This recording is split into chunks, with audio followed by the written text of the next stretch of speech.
Hi, I'm Dr. 𝐅𝐀𝐃𝐈� with Chiropractic and Sports Health, here with Jamie today. We're going to talk today about hip pain. Hip pain is one of the common injuries that we see at our office. And the truth is, when you have hip pain, there's actually multiple causes. And so before you do any treatment, the first thing you really want to do is get to the root cause of the problem, understand what type of hip pain do I have. And so that involves us doing an examination when you first come in to look at your hip and see what's going on exactly. Today I'm going to show you 3 popular tests that we'll do when we're trying to evaluate a hip and determine what exactly is the cause of your pain. So the first one we're going to do today is called Faber's test. And basically what I have Jamie do here is put her right ankle over her left knee, assuming her pain is on her right hip.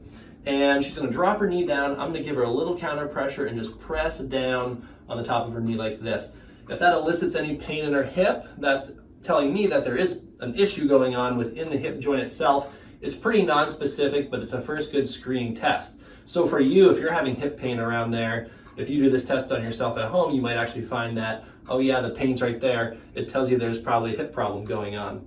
The second one we're going to do is called Faber's test. And so now I'm taking her leg and I'm actually just going to push underneath this direction, kind of internally rotate that hip and put a little pressure on it. And so what I'm looking for is to see if she has any pain in the hip with that movement.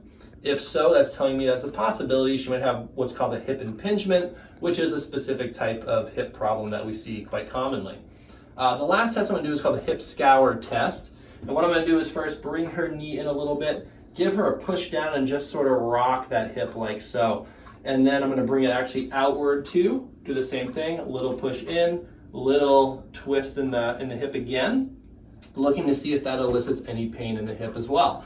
If so, that tells me that there might be something like osteoarthritis in the hip, for example, something going on with the hip joint as well.